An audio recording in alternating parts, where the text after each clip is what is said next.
dolores de cabeza, alteraciones vasculares, alteraciones en el sistema digestivo, etcétera, ¿no? Alteraciones del sueño, que era lo típico, es lo típico que aparece en un patrón de estrés postraumático, ¿no? Lo que nos ocurre después de haber vivido un grave problema, ¿no? Supongo que todos lo identificáis con la gente que vivió el 11M, que mucho tiempo después sigue teniendo pesadillas, problemas de salud, de inseguridad, etcétera, etcétera, ¿no? Que es por poner un caso prototípico de lo que es el estrés postraumático. O la gente que ha vivido un terremoto o un accidente de aviación y que hasta muchos meses después aparecen todos los síntomas. Pues así aparecían los síntomas en esta población aborigen australiana.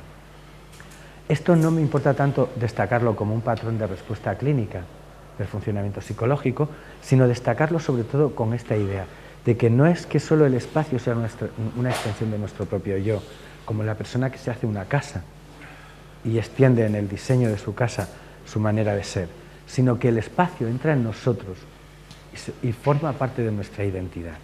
Esto es lo que llamamos la identidad del lugar, que en algún artículo yo lo he llamado la identidad territorial, que son los patrones espaciales que conforman nuestra manera de ser. Esto contrasta muchísimo con la ciudad que estamos articulando, que es una ciudad de no lugares, en el sentido más francés del término. Es decir, una ciudad en la que los lugares no significan nada, para nuestra mente son impenetrables, como las fotos que veíamos hace un momento de Dubái, que son lugares que incluso nos pueden gustar, la plástica que tienen, pero que se convierten en lugares que no tienen significación ninguna para nosotros, más allá de lo que es el marketing arquitectónico, más allá de lo que es la foto de una fachada. Otro eje de tensión, de tensión importante es el contraste entre la ciudad-participación frente a la metrópoli vacía. Me gusta mucho recordar esta expresión de Fernández Alba, ¿no? La idea de metrópoli vacía. No sé si habéis visto el libro con este título, pero yo creo que a él le faltó decir la ciudad metrópoli vacía de significados. Cuando los psicólogos utilizamos la palabra significado, a diferencia de los lingüistas sabéis que hablan de la mediación, ¿no? Un sema, ¿no? Una estructura significante alude a un referente a través del significado. Cuando los psicólogos hablamos de significado, hablamos sobre todo de experiencia emocional. Y cuando hablamos de una metrópoli vacía de significados, estamos hablando de una metrópoli vacía de experiencias emocionales significativas. Porque estamos fundamentalmente en un entorno en el cual el espacio se produce como se produce el detergente que compramos en un supermercado, o como se produce y se promociona con técnicas de marketing comparables, ¿no? O se produce el edificio o la edificación o cualquier otro recurso espacial. No nos dejan, no hay un espacio para que no hay un lugar para que el espacio se convierta en un producto de una respuesta emocional. Hay un test, por ejemplo, cuando hablamos de edificios de este tipo que resultan muy atractivos plásticamente, pero que nos falta el marco de referencia en el cual interpretar realmente el significado de los mismos. Esto está ligado, que se ha puesto oscuro todo. No, el resto son hablando de 120 sitios.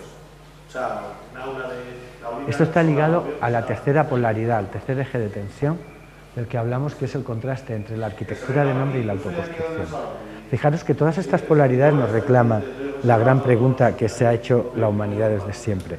Entre el blanco y el negro hay algo intermedio, entre la izquierda y la derecha hay una tercera vía, entre la identidad del lugar y la ciudad no lugares hay una tercera vía, entre la ciudad participación y la ciudad metrópoli vacía como producto de supermercado hay una dimensión intermedia.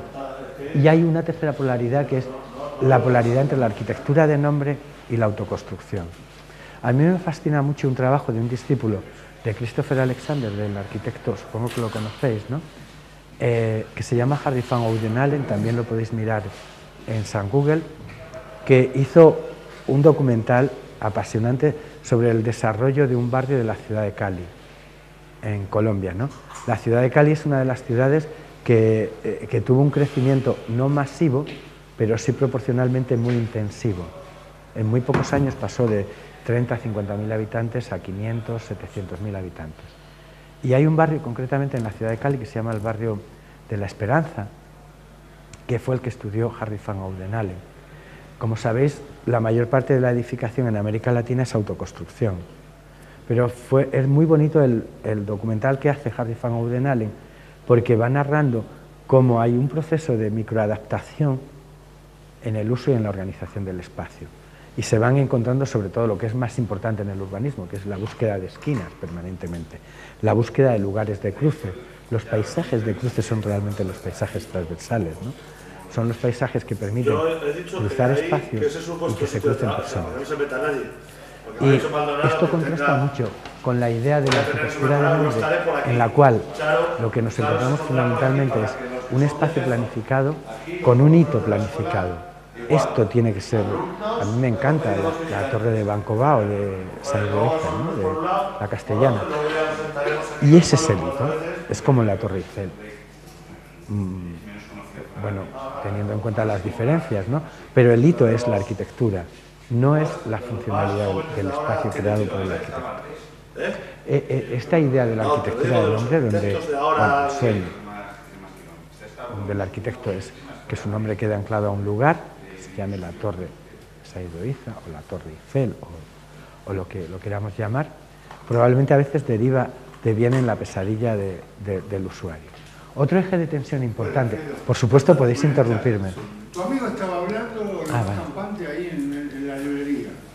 Bueno, lo paso. Sí, Carlos, ya Si vosotros no os centráis, No, si no estaba. Si yo estaba estos son ejemplos de arquitectura de nombre, para llegar a otro eje de tensión muy importante, que es el eje de tensión entre la ciudad como una trama de espacios que son lugares de encuentro, frente a lo que Naumann, en un libro que se llama El urbanismo posmoderno, denomina el urbanismo defensivo.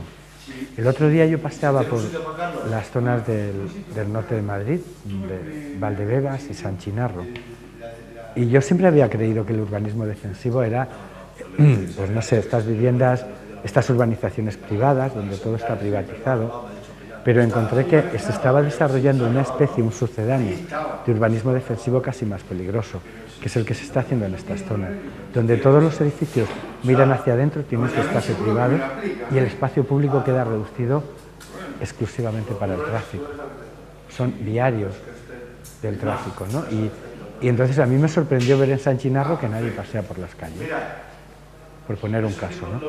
Esto acaba con la esencia de la ciudad.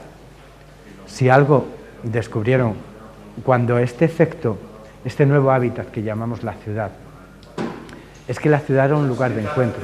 Durante mucho tiempo se pensó que además era un lugar de encuentros casuales, que es lo interesante del espacio. Lugares de encuentros casuales entre las personas y con los sitios. Si analizamos, por ejemplo, la estructura urbanística más históricamente adaptada, por ejemplo, la estructura de una ciudad renacentista italiana que no es del Renacimiento, que se ha ido conformando, ¿no? El propio Christopher Alexander, en Urbanismo y Participación, si recordáis, hace un croquis de una zona de Florencia, y entre el primer elemento de esa zona, de esa plaza, y el último, pasaron 320 años.